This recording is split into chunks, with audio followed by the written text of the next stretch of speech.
सिद्धेभ्यः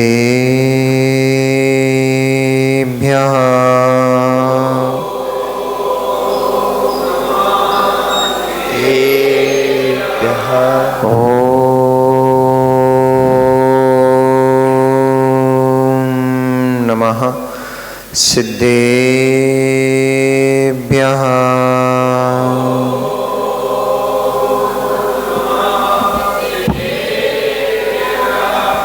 तव सिद्धे नय सिद्धे संयम सिद्धे चरित्र से दया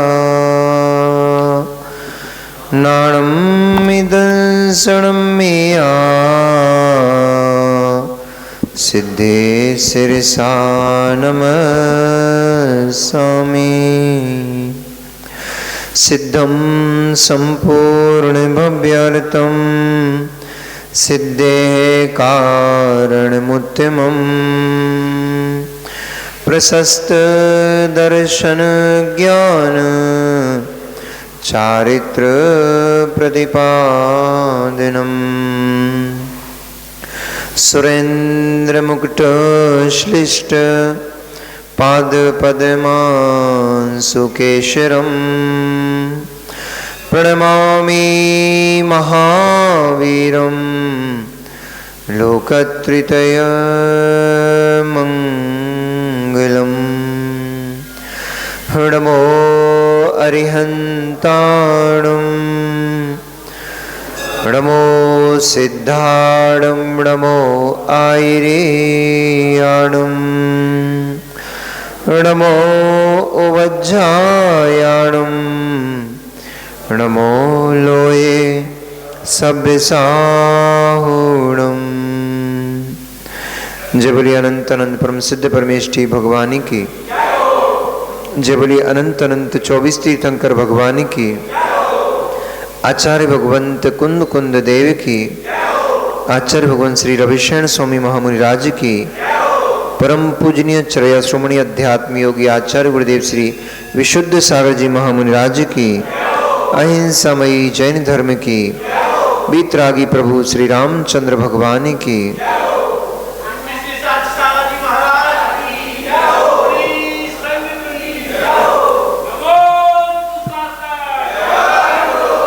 मनुष्यों, वर्तमान शासन नायक भगवान वर्धमान स्वामी के शासन काल में हम सभी भव्य जीव यहाँ विराजते हैं।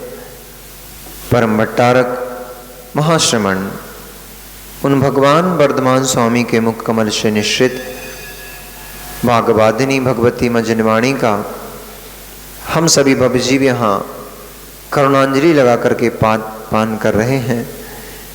यह वाग्वादिनी, यह भगवती मजनवाणी सभी जीवों का कल्याण करे, सभी जीवों का मोक्ष मार्ग प्रशस्त करे।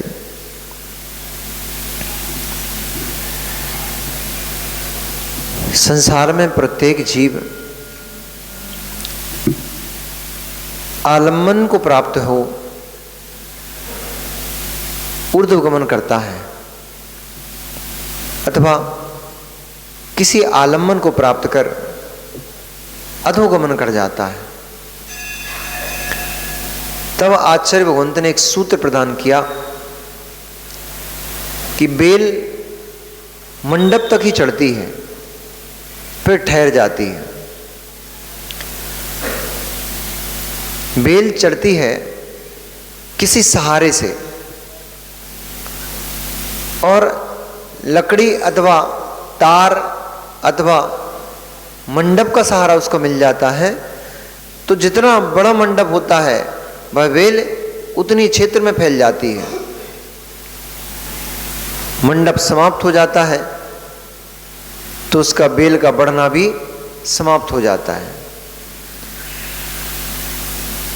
ऐसे ही शोक भी तब तक है जीव को जब तक अन्य कोई सुख संदेश नहीं है। शोक भी जीव का तब तक है जब तक पुनः किसी सुख की प्राप्ति नहीं हो जाती। शोक भी जीव का तब तक है जब तक पुनः कुछ उपलब्धि नहीं हो जाती है, कुछ उपलब्धि हो जाए तो जीव का शोक भी जाता रहता है, धीरे धीरे समाप्त हो जाता है। शोकग्रस्त सीता वन में बड़ी दुखी है, कष्ट ग्रसित है, रुदन करती है कि हाय, इस भयानक वन में मुझे देखने वाला कौन है।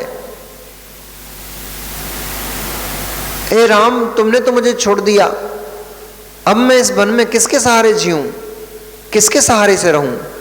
क्योंकि बेल को चढ़ने के लिए मंडप की आवश्यकता होती है, लकड़ी की आवश्यकता होती है, तार की आवश्यकता होती है, रस्सी की आवश्यकता होती है, उस पर ही बेल चढ़ती है।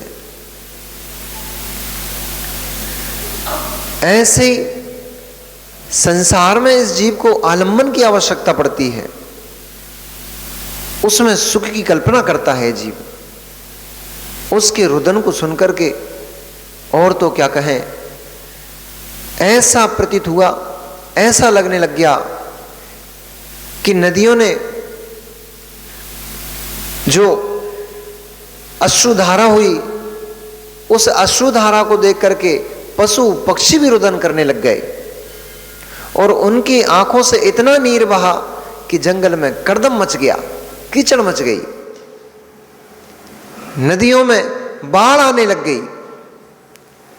इतना भयानक उस दृश्य को देख करके जीवों का रुदन हुआ। ये अतिशयोक्ति अलंकार है।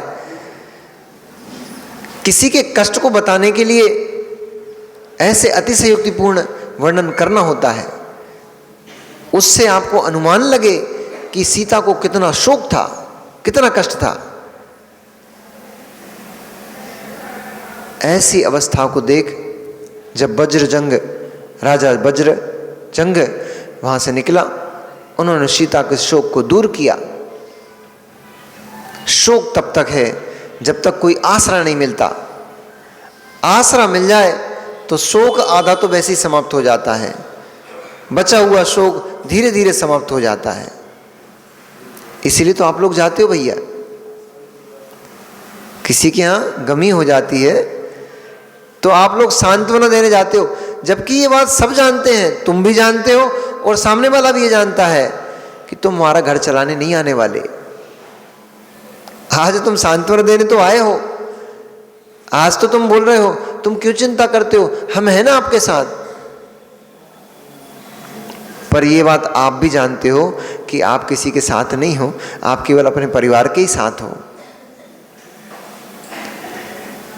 कल को उसको आवश्यकता पड़ेगी धन की, तो आप धन लेके उसके पास नहीं पहुंचोगे। कल को कोई इसके ऊपर मुसीबत पड़ेगी और वो आपको बुलाएगा कार्य के लिए, तो हो सकता है आप उसके कार्य में सहभागी भी ना बन सको। परंतु सांत्वना देने के लिए ऐसा लोक में कहा जाता है कि आप चिंता क्यों करते हो, हम आपके साथ हैं। ऐसे शब्दों को सुनकर, ये सहानुभूति के शब्द हैं, ऐसे शब्दों को सुनकर के जीव का शोक मंद हो जाता है, उसका शोक दूर जाता रहता है। ऐसे ही वज्रजंग के जैसे ही शब्दों को सीता ने सुना, उसके मन में कुछ संतोष हुआ कि इस बियाबान जंगल में भी मेरा भाग्य पूर्ण रूप से, मेरा नहीं भाग्य मुझसे नहीं रूठा है। कम से कम राम ने छोड़ दिया, मुझे सहारा देने वाला कोई तो मिला। एक भाई के रूप में, मुंह बोले भाई के रूप में ही सही, एक भाई के रूप में उसे भामंडल की याद आने लग गई कि इस वज्रजंग के रूप में ये वज्रजंग नहीं, ये तो मेरा भाई भामंडल ही उतर कर आ गया है। अथवा मेरा कोई पुण्य कर्म स्वयं ही मेरे सामने आके खड़ा हो गया है वज्रजंग के रूप में। शोक से पीड़ित सीता का हृदय कुछ तो प्रसन्नता को प्राप्त हुआ। वज्रजंग ने कहा, अरे बहन, तू कहां इस बियाबान जंगल में कष्ट को भोगेगी, इसलिए तू मेरे साथ चल, मेरे भवन में, मेरे महल में तू मेरी बड़ी बहन बन के रहना, सभी अभ्युदयों को, सभी सुखों को प्राप्त करना, सुख शांति का वेदन करना। यहां इस वंचन प्राणियों से भरे हुए वन में तुझे कौन सुख साता देगा। ऐसी अवस्था में सीता को बड़ा संतोष हुआ। इसी बात को लेकर के आचार्य भगवंत रविशरण स्वामी ने लिखा कि पुत्र को तादृशोदीक्ष्य चारु क्रीडन कारिणौ शोक हेतुर विस्मय मार समस्तम जनकात्मजा। आलंबन मिलने से जीव का शोक दूर हो जाता है। इस प्रकार से शोक को दूर करती हुई सीता पालकी में सवार हो वज्रजंग के कुंडल, क्या नाम था नगर, पुंडरीकपुर नगर के, बहुत जैसे ही उस नगर के वासियों को पता लगा कि हमारे राजा वज्रजंग की बहन के रूप में कोई स्त्री नगर में प्रवेश करेगी, तो सारे नगर में उत्सव हुआ। सारे नगर को सजाया गया, सुगंधित जल आदि से सींचा गया, पताखाओं आदि से सुसज्जित किया गया, तोरण द्वार बांधे गए, गोमुख द्वारों की रचना हुई। इस प्रकार से बड़े वैभव और बड़े आदर सम्मान के साथ सीता का उस पुंडरीकपुर नगर में भव्य प्रवेश हुआ। वह सीता पालकी में बैठी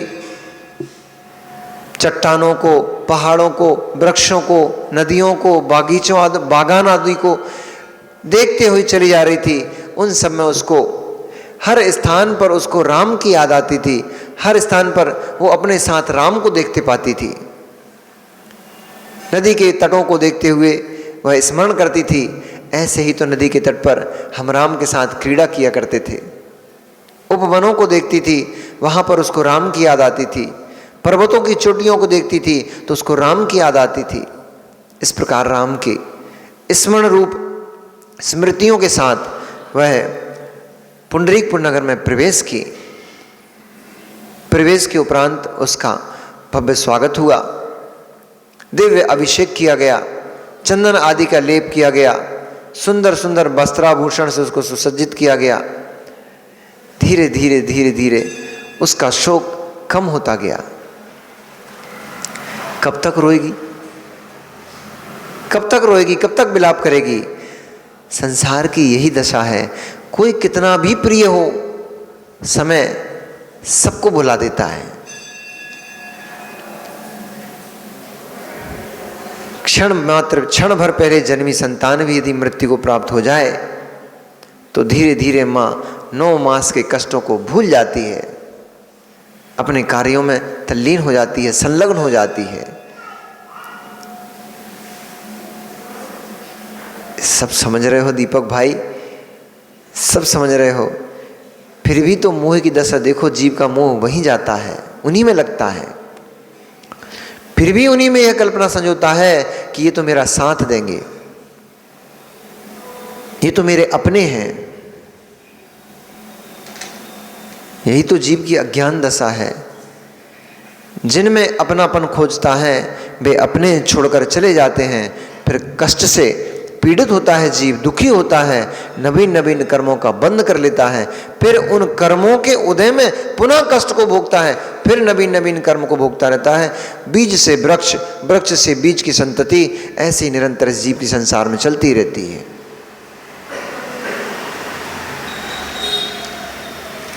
उस नगर में प्रवेश कर धीरे धीरे समय बीतता गया। समय बीतते बीतते 9 मास पूर्ण हो गए और शुभ लक्षणों से भरी हुई उस सीता दिव्य मंगल गीत गानों के साथ, दिव्य मंगलाचार के साथ उस सीता ने 2 सूर्य चंद्रमा के समान 2 पुत्रों को जन्म दिया। इस प्रकार से श्रावण शुक्ल पूर्णिमा के दिन सीता की कुक्षी से 2 पुत्रों का जन्म हुआ। वे दोनों ही पुत्र सर्व प्रकार के गुणों से संपन्न, सर्व शुभ लक्षणों से युक्त और ऐसे प्रतीत होते थे।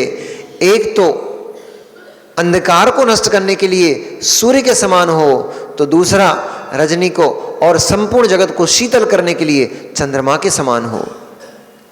उनके लक्षणों को, उनके गुणों को देखकर उनका नाम अनंग लवण और मदनांकुश रखा गया। शॉर्ट फॉर्म में उनको लवकुश बोलते हैं। प्रथम ज्येष्ठ पुत्र का नाम, अब ज्येष्ठ एक ही ट्विंस थे, जुड़वा थे, परंतु फिर भी समय भेद तो दोनों में आता ही है। तो जिसका जन्म पहले हुआ था उसका नाम अनंग लवण रखा गया, और जिसका जन्म बाद में हुआ था उसका नाम मदनांकुश रखा गया। ये दोनों ही पुत्र सभी जीवों को परम हर्ष, परम आनंद प्रदान करने वाले थे। जैसे ही दोनों पुत्रों का जन्म हुआ, शत्रुओं के घरों में भेरियां बजी, बंधुओं के घरों में मंगलगान हुआ, शुभ संकेत हुए। वज्रजंग के घर में बड़ा भारी उत्सव हुआ। चारों ओर केवल खुशी और सुख का ही माहौल था। ऐसे उन दोनों बालकों के जन्म के समय बड़ा उत्सव किया गया।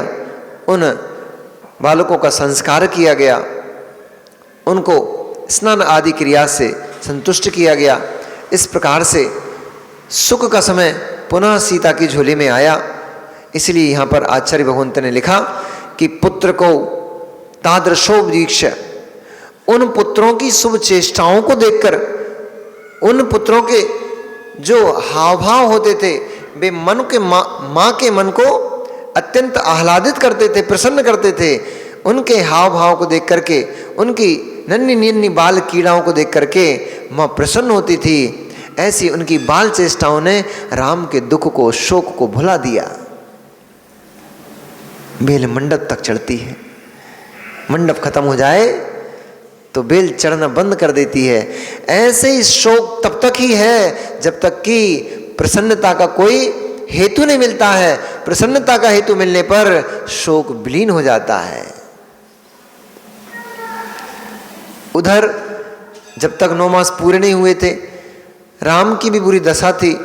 इसलिए उन्होंने खजांची को आदेश दिया कि सीता की जो जो दान करने की इच्छा थी, सीता तो अभी यहाँ पर नहीं है, परंतु उसकी स्मृति में जो जो उसने कहा था सब प्रकार का दान दिया जाए। उन्होंने सारे खजानों को खोल दिया। मंदिरों में ब्राह्मणों को आदि आदि प्रकार से, दरिद्री जो होते थे दरिद्रियों को, और जिनको जो आवश्यकता होती थी सभी को किमिक्षित दान दिया गया। 9 माह तक रत्न, स्वर्ण, चांदी आदि आदि के वस्त्र, आभूषण आदि सभी प्रकार की वस्तुओं को दान में भेंट किया गया। 9 माह पूर्ण होने पर इधर बच्चों का जब जन्म हुआ, वे सभी सीता उन बच्चों को पाकर के राम का धीरे धीरे करके दुख भूल गई। उन बच्चों में अपने सुख की कल्पना करने लगे, अपने सुख को खोजने लग गई। पति की पीड़ा तब तक है जब तक संतान का जन्म नहीं होता। संतान का जन्म होते ही माँ अपनी सारी खुशियां अपने बच्चे में देखने लगती है। अब वो तो चले गए, बेटा तू ही है। इस प्रकार से सीता ने भी उन लवकुश में अपनी खुशियों को खोजा। बहुत समय व्यतीत होता चला गया। वे अनेक अनेक प्रकार की सुंदर चेष्टाओं से अपने मामा वज्रजंग आदि परिवारजनों को और अपनी माँ सीता को परम आह्लाद को उत्पन्न करते थे, सुख को देते थे, प्रदान करने वाले होते थे। इस प्रकार सुख से व्यतीत होता हुआ समय पता नहीं पड़ता भैया, कितनी जल्दी बहुत लंबा समय व्यतीत हो जाता है। ऐसा समय सुख से व्यतीत होते होते समय बीतता गया और वे युवावस्था को प्राप्त हो गए। बीच में एक घटना और हुई कि एक दिवस जब वे बालक कुमार अवस्था को प्राप्त हो रहे थे, उसी समय नगर में एक सिद्धार्थ नाम के क्षुल्लक जी का आगमन हुआ। वे सिद्धार्थ क्षुल्लक जी अस्त्र शस्त्र विद्या, शास्त्र विद्या, आकाश आदि गमन विद्या आदि आदि बहुत सारी प्रकार की विद्याओं में निपुण थे, कुशल थे। आहार के निमित्त वे उस पुंडरीकपुर नगर में प्रवेश किए। सीता ने क्षुल्लक जी को आता देख अपना अहोभाग्य माना और उन क्षुल्लक जी का आदर किया, सम्मान किया, दिव्य पुष्प आदि से उनके चरणों का पूजन किया। इस प्रकार से उन क्षुल्लक जी का सम्मान करते हुए उनको सीता ने दिव्य आहार दान दिया। आहार दान के उपरांत जैसे ही क्षुल्लक जी की नज़र दोनों पुत्रों पर पड़ी, बस उनके रूप और उनके गुणों को देखकर वे क्षुल्लक जी उनके ही हो गए। उन्होंने कहा, मेरा भाव है कि इन बच्चों को मैं शास्त्र आदि विद्याओं का ज्ञान प्रदान करूं। पुण्य आत्मा जीव के सहज नियोग जुड़ते रहते हैं भैया। जिन जीवों की झोली में पुण्य की कणिकाएं रखी रहती हैं, पुण्य की सत्ता रखी रहती है, स्वतः ही नियोग ऐसे बन जाते हैं कि उनका काम अच्छा अपने आप होता चला जाता है। अब अपने को कौन पता था कि आगरा वाले हमें लेने आ रहे हैं कि हमें आगरा में 4-5 महीने निकालना है। गुरुदेव का आशीर्वाद था और अपने भाग में पुण्य की सत्ता पड़ी थी। सो आप लोग पहुंच गए लेने और हम चले आए वहां से।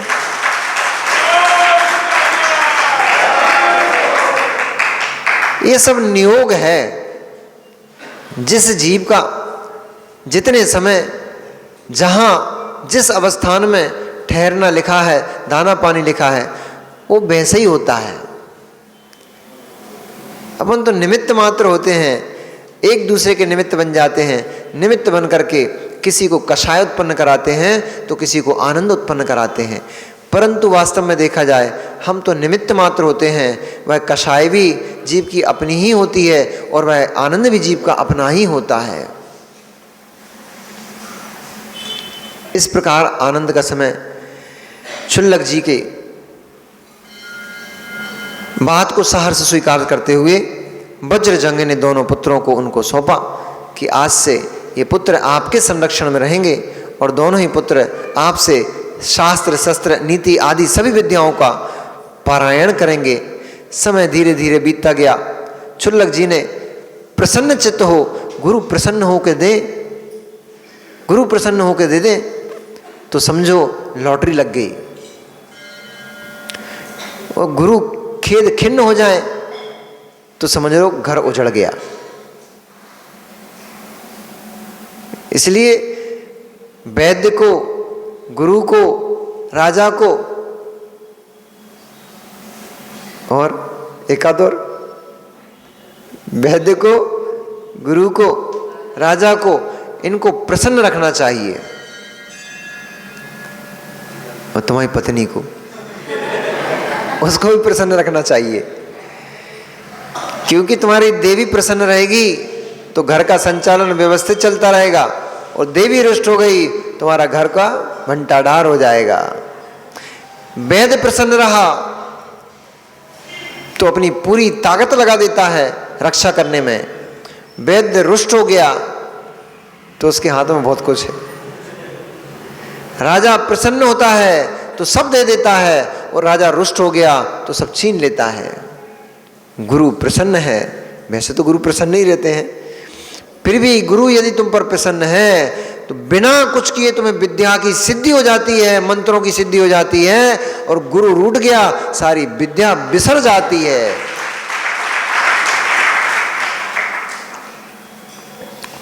मेरे सामने प्रवीण भैया प्रत्यक्ष उदाहरण झूलने लग जाते हैं। एक गुरुजी थे, उनके शिष्य ने गुरु की अवहेलना करी, गुरु को रुष्ट कर दिया। वे शिष्य थे तो बड़े ज्ञानी, पर कुछ भी नहीं बचा आज उनके पास। बहुत ऊंचाइयों को छू रहे थे, वे बहुत ऊंचाइयों को पा रहे थे। अल्प समय में बहुत प्रसिद्धि की, अल्प समय में यश फैला, मान सम्मान सब मिला, परंतु गुरु की अवहेलना कर दी। गुरु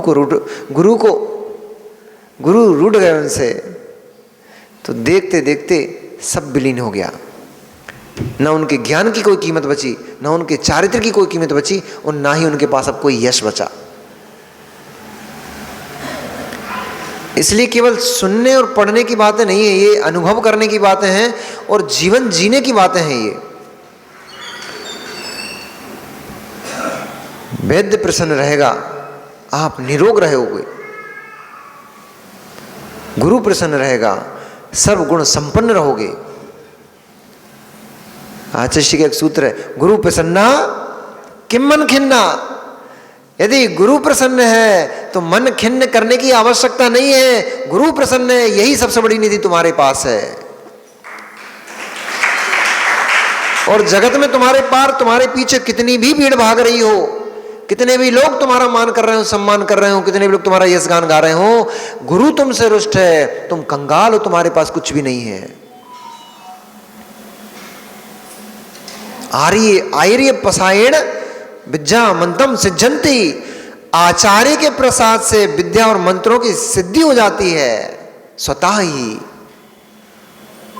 गुरु आशीर्वाद दे दे, जा बेटा ये मंत्र का जाप कर ले, इतने में काम हो जाता है। प्रसन्न होकर गुरु ने बोल दिया, जा बेटा ऐसा कर ले, तुरंत कार्य सिद्ध हो जाता है।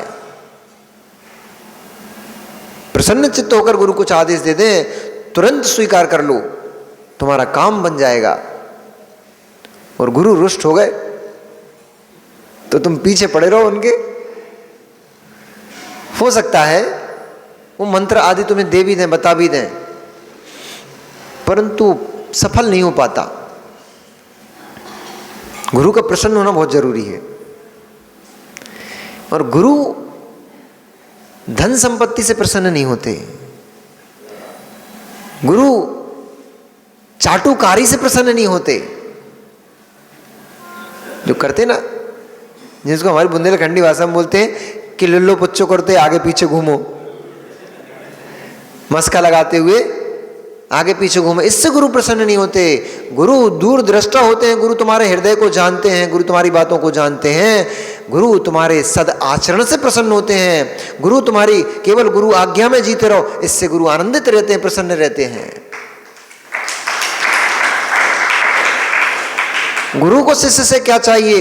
इतना चाहिए मात्र, बेटा जिस मार्ग को तूने चुना है, जिस दीक्षा को तूने प्राप्त किया है, उस दीक्षा की स्थिति को संभाल के रखते रहे, बस इतने से गुरु प्रसन्न होते हैं। जाकर के गुरु के सामने तुमने नमस्कार कर लिया, इतने से गुरु प्रसन्न हो जाते हैं। उनकी आज्ञा को स्वीकार कर लिया, जो आज्ञा गुरुदेव, गुरु प्रसन्न हो जाते हैं। उन्हें क्या चाहिए तुमसे? वे तो परम उपकारी, वे तुम्हें देते ही रहते हैं, तुम उन्हें क्या दे पाओगे? इसलिए ये मत सोचना कभी, नहीं तो हमारे विवेक भैया सोचने लग जाए हम चौका लगा रहे हैं, हम हार करा रहे हैं। ये हमारे क्या नाम है, अरे दीपक सोचने लग जाए हम हार कराने जा रहे हैं महाराज के, इसलिए तो हार हो रहा है महाराज के। तुम्हारे कराने से हार नहीं होता महाराज का, महाराज के भाग्य में होता है तो महाराज का हार होता है, नहीं तो 100 लोग खड़े रह जाते हैं, सोचते रह जाते हैं। 100 लोग खड़े खड़े एक गिलास को 10-10 लोग सोचते हैं, तो भी ये बड़ा बाल आ जाता है, किसी को दिखाई नहीं देता, उनके हाथ में दिखाई देता है। एक बार बड़ी विचित्र घटना हुई। आचार्य श्री भिंड में थे शायद, कहाँ थे और कहीं थे, नहीं टीकमगढ़ में थे शायद। लगातार 10-12 दिन 13 दिन के अंतराय हो गया आचार्य के, कंटिन्यू चुल्लक अवस्था में। उस समय बहुत छोटे से थे, तो छोटे महाराज कहते थे सब। आचार्य विराग सागर जी के पास केवल 3 ही शिष्य थे उस समय, 2, विनम्र सागर जी, अरे वो विनम्र नहीं, क्या नाम दोनों, निर्णय सागर जी और आचार्य विशुद्ध, मतलब उस समय छुल्लक जी थे तो छुल्लक विशुद्ध सागर जी, यशोधर सागर जी। आचार्य विशुद्ध सागर जी के उस समय नाम छुल्लक यशोधर सागर था। तो निर्णय सागर जी जो अब आचार्य वसुनंदी स्वामी जी हैं, तो वो निर्णय सागर जी और छुल्लक यशोधर सागर जी 2 ही शिष्य थे उनके पास उस समय। जब इनकी तबीयत बहुत ज़्यादा खराब हो गई, बुखार चढ़ा और अंतराय पे अंतराय चले जा रहे, एक पंडित जी थे, वो बोले विराग सागर जी आज तो छोटे महाराज के साथ हम खुद ही जय हार करावे, को ध्यान नहीं दे रहा हो इन पे, और देखो हमारे महाराज की क्या हालत हो गई है। आचार्य श्री बोला, हाँ पंडित जी आज आप ही जाओ हार कराने।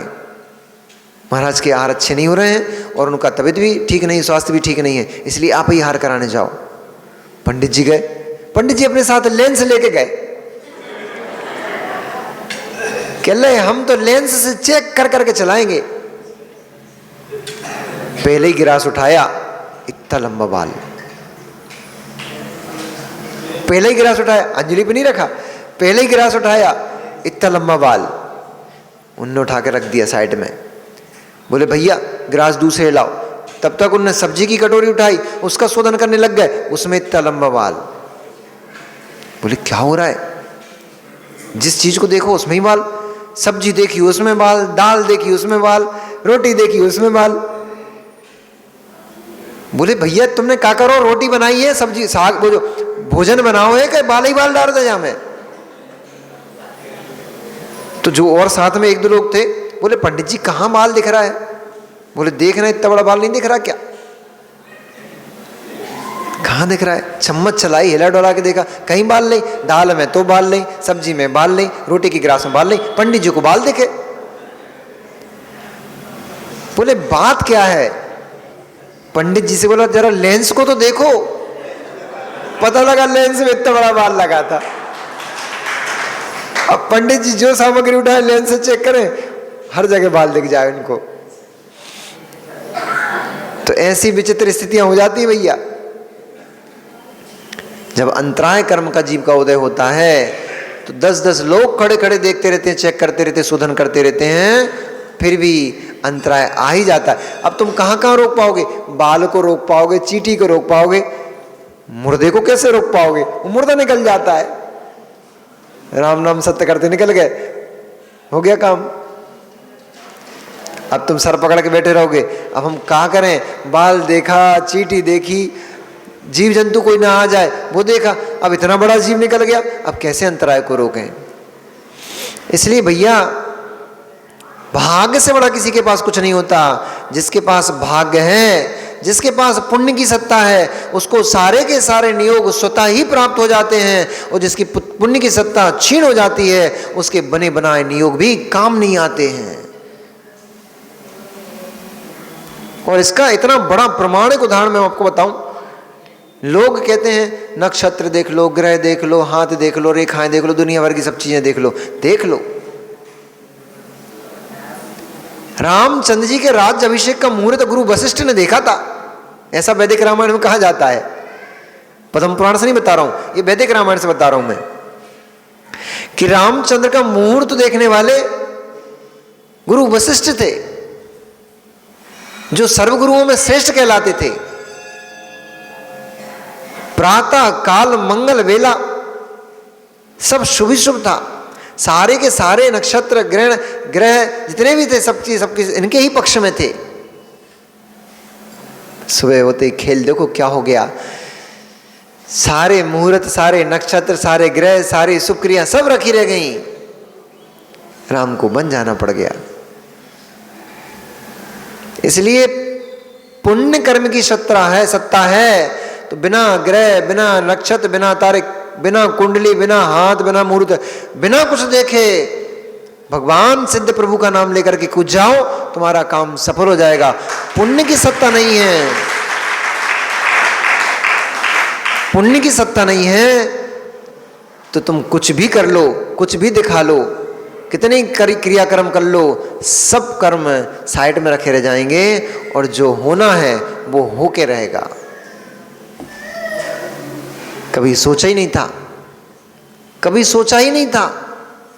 अब सीता को घर से निकालने के लिए कौन सा मुहूर्त देखा था राम ने कि इस मुहूर्त में निकल जाए तो इनको वहां पे वज्रजंग का लाभ हो जाएगा, कोई इनकी रक्षा करने वाला मिल जाएगा।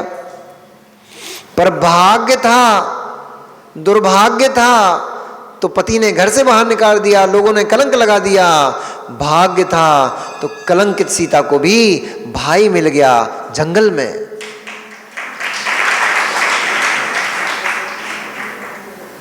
इसलिए भाग्य की बड़ी विचित्रता है भैया।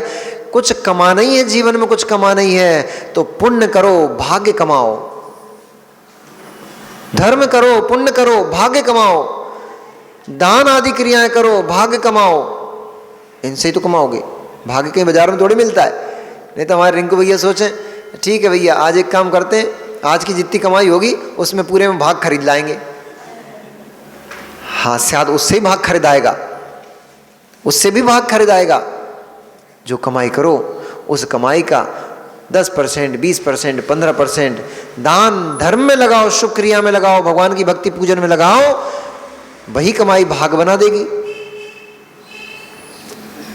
24 घंटे का समय आपके पास है, 24 घंटे में कम से कम घंटे, 2 घंटे, 4 घंटे अपने अच्छे शुभ कार्यों के लिए, शुभ क्रियाओं के लिए निकालो, उसी से भाग बनेगा। दानम पूजा मुखम, किसके लिए? श्रावकों के लिए। दान करना, पूजन करना, ये मुख्य कर्तव्य कहे हैं, इनसे ही भाग्य बनता है श्रावक का। और ध्यान जैनम मुखम, ध्यान और अध्ययन मुख्य कर्तव्य कहा है श्रमणों के लिए, उससे उनका भाग्य बनता है। हे राजीव भैया, हरीश टी सरवाल भैया का नाम राजीव नाम है ना? ब्रिजेश भैया, हाँ ब्रिजेश भैया, आप ये 3 महाराज आपके सामने बैठे हैं। आप जब भवन में, जैन भवन में इनके दर्शन करने आओ और ये महाराज 10-12 लोगों को बिठा करके, ये सचिन भैया हो गए, ये मोनू भैया हो गए, ये आदि मनोज भैया हो गए, तुषार भाई हो गए, ये दीपक, सबसे बड़ा तो बात तो नहीं ये है, दीपक भाई हो गए, इन लोगों को बिठा के हंसी ठिठोली करते, गप्पे लड़ाते मिले, आपको कितना अच्छा लगेगा? देखो मुंडी नहीं हिल रही उनकी। और जब आप इन मुनिराज के दर्शन करते आओ, ये ध्यान में आंखें बंद करे बैठे मिले अथवा स्वाध्याय करते, अध्ययन करते मिले, आपको कितना आनंद आएगा। अभी लगी मुंडी, क्योंकि यही कर्तव्य मुख्य कहे गए हैं मुनियों के।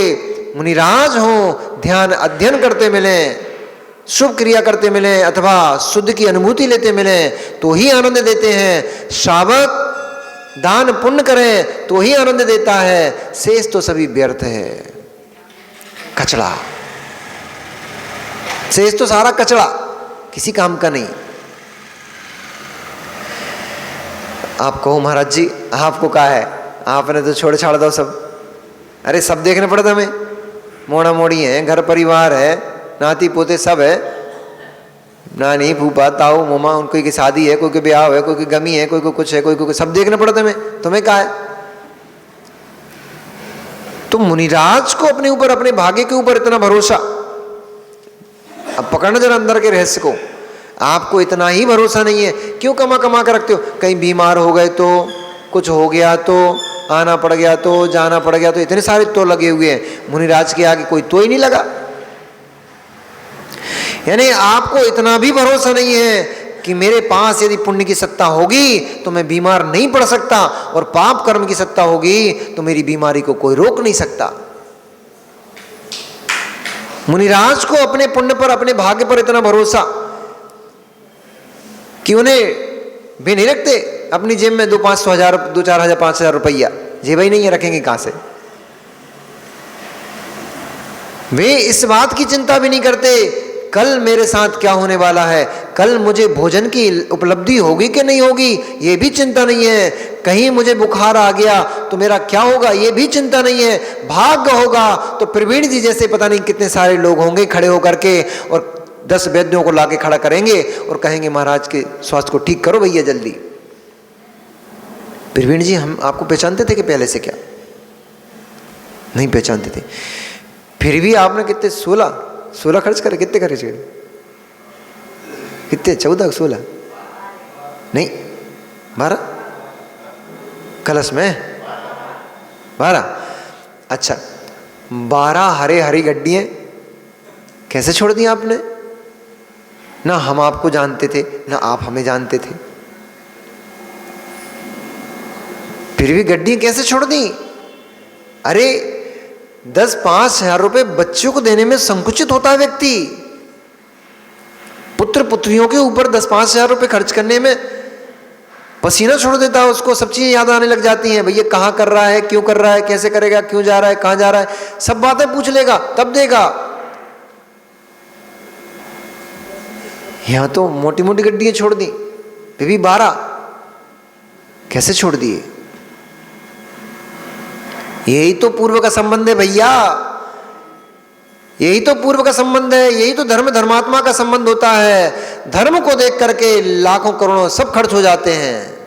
जिसमें धर्म दिखता है अपने आप सब छूट जाता है। इसलिए जहां धर्म है वहां अपने आप छूट जाता है, और धर्म है वहां अपने आप मिल जाता है। हमें तुम्हारे 12, 14, 16 से कोई प्रयोजन नहीं है, इसलिए आपने 12 खर्च कर दिए। हमें अगर आपके 12 से प्रयोजन होता तो मेरा विश्वास है प्रवीण भैया कभी खर्च नहीं करते। उनको मालूम है ये मेरा खर्च नहीं हो रहा है, ये तो इन्वेस्टमेंट भी नहीं कहूंगा मैं तो इसको, क्योंकि इन्वेस्टमेंट में तो समय लगता है। पहले डालो, फिर पकेगा, फिर निकलेगा। पर ये ऐसा इन्वेस्टमेंट होता है, डालने का सोचो उतने में ही इकट्ठा हो जाता है, डलता तो बाद में है।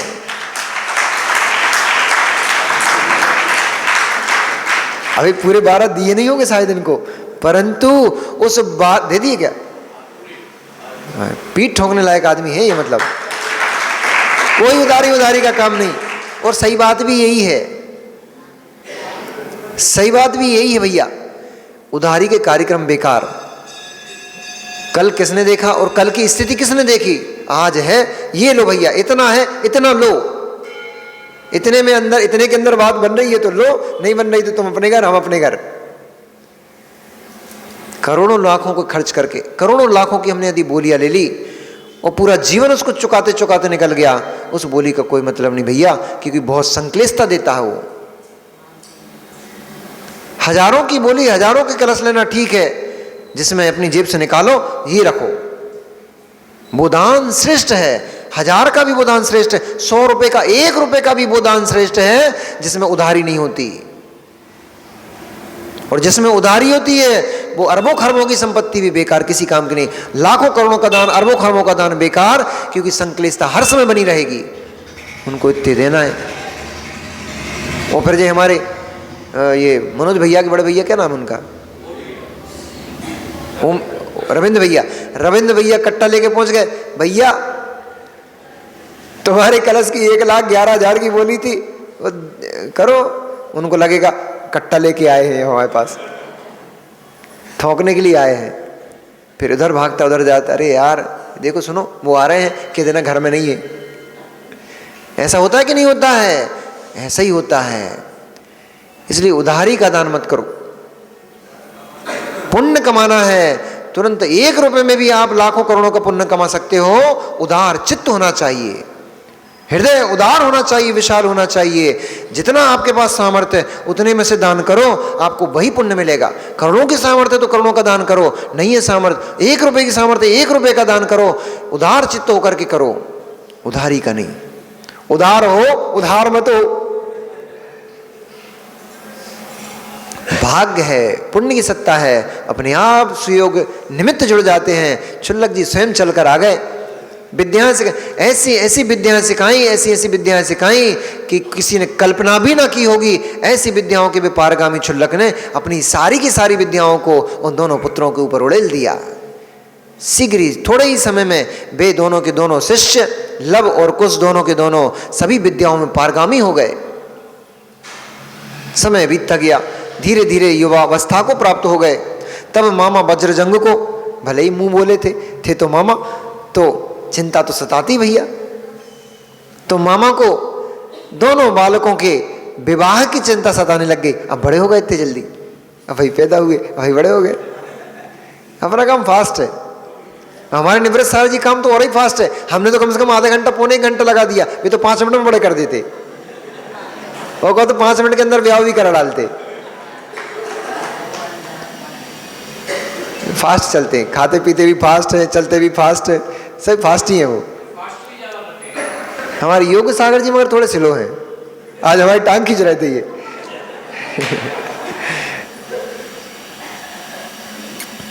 अरे ये तो बात चल रहा है इन लोगों का। वैसे देखा जाए तो दोनों में छोटे तो हम ही हैं,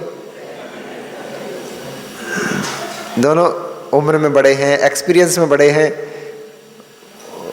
दाढ़ी माड़ी भी सफेद हो ही गई इनकी तो।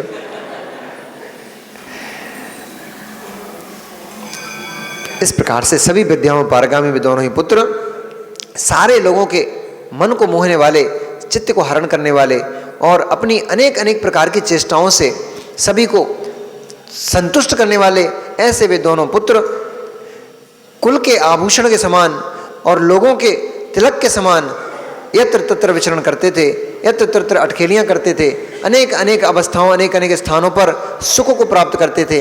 इस प्रकार सुख से उनका बहुत समय बीत चला गया। तब वज्रजंग ने जब उनकी शादी की चिंता की तो उनके योग्य कौन वधू होगी, कौन राजा ऐसा होगा जिनके संतान, जिनकी पुत्री इनके साथ विवाह की जाए। तो सबसे पहले तो उसने अपने घर से ही शुरू की। उसने वज्रजंग ने अपनी लक्ष्मी नाम की जो उसकी रानी थी, उस रानी की शशिचूला नाम की पुत्री थी, वो सर्व गुणों से संपन्न थी। अब तुम बोलोगे मामा की बेटी से ब्याह कर लोगा, अरे सगे मामा थोड़ी थे, मुंह बोले मामा थे, तो ठुक कर सकते। राजे महाराजा वो पुराने समय में चल, तुम नहीं करना ऐसा, नहीं तुम मामा की लड़की के पास पहुंच जाओ, भाई मामा हमारी तुम्हारी बेटी हमें पसंद है, जहाँ शादी कर दो, ऐसा नहीं करना तुम। अब नहीं होती वो रिश्तों के, अब अलग कार्यक्रम है, कहीं कहीं होता है, किसी किसी संप्रदाय में तो होता है, अपन लोगों के नहीं होता। अब चलो, तो वज्रजंग ने अपनी ही पुत्री शशिचूला का 32 कन्याओं के साथ अनंग लवण को देने का भाव किया, परंतु उसका भाव ये भी था कि दोनों पुत्रों की एक साथ शादी, एक साथ विवाह संपन्न हो, वैवाहिक क्रिया दोनों का, वैवाहिक जीवन एक साथ, दोनों ने जन्म एक साथ लिया, शिक्षा को एक साथ प्राप्त किया, दोनों एक साथ रहते हैं, एक साथ आते जाते हैं, तो दोनों का विवाह भी एक साथ ही संपन्न हो। ऐसा भाव जब उसका था, उसने बहुत चिंतातुर हो गया कि इनके योग कौन सी कन्या ऐसी होगी जो शशिचूला की बराबरी कर सके, क्योंकि एक को हीन अधिक हो गई तो फिर वो भी ठीक नहीं है। इसलिए ऐसी कौन सी, किसकी पुत्री होगी, किसकी कन्या होगी जो मेरी पुत्री शशिचूला की बराबरी कर सके, उसके साथ इसका मदनांकुश का विवाह संपन्न होगा। इस प्रकार से बहुत सोचा विचारा, पर कोई यथा योग्य वधू नहीं मिल पा रही थी। तब अचानक से उसके स्मरण में आया कि मेरा परिचित एक राजा है जो पृथ्वीपुर में राज करता है, राजा पृथु उसका नाम है, और उसकी कनकमाला नाम की पुत्री है। वह सर्वगुणों से संपन्न है, सुंदर है और सभी शुभ चेष्टाओं से युक्त है, धर्मात्मा है। इस प्रकार से वही मेरी पुत्री शशिचूला की बराबरी करने के लिए सक्षम है। इसलिए शीघ्र ही उसने एक दूत को पहुंचाया। उसने कहा, हे दूत, तुम मेरा प्रतिनिधित्व करते हुए राजा पृथ्वीपुर के राजा पृथु के पास जाओ और उनसे कहो कि वज्रजंग स्वयं मेरे रूप में तुम्हारे समक्ष खड़ा हुआ है और वो अपने भांजे मदनांकुश के लिए तुम्हारी पुत्री कनकमाला का हाथ मांगता है। दूत ने भी जैसे शब्द कहे थे वैसे के वैसे जाकर के और राजा पृथ्वीपुर के राजा पृथु के सामने सारी की सारी भावनाओं को उड़ेल दिया और कहा, हमारे महाराजा वज्रजंग उनकी बहन सीता के पुत्र मदनांकुश के साथ आपकी पुत्री का विवाह चाहते हैं। वो चाहते हैं कि वह आपकी पुत्री उनकी वधू बने। तब राजा पृथु ने, अहंकारी था, मान कसाई था, उसने मान में आकर के बड़ा तिरस्कार किया। उन्होंने कहा, अरे दुष्ट, तेरी बड़ी दुष्टता है कि तू मेरे सामने खड़े होकर इस प्रकार के कटु शब्द कहता है।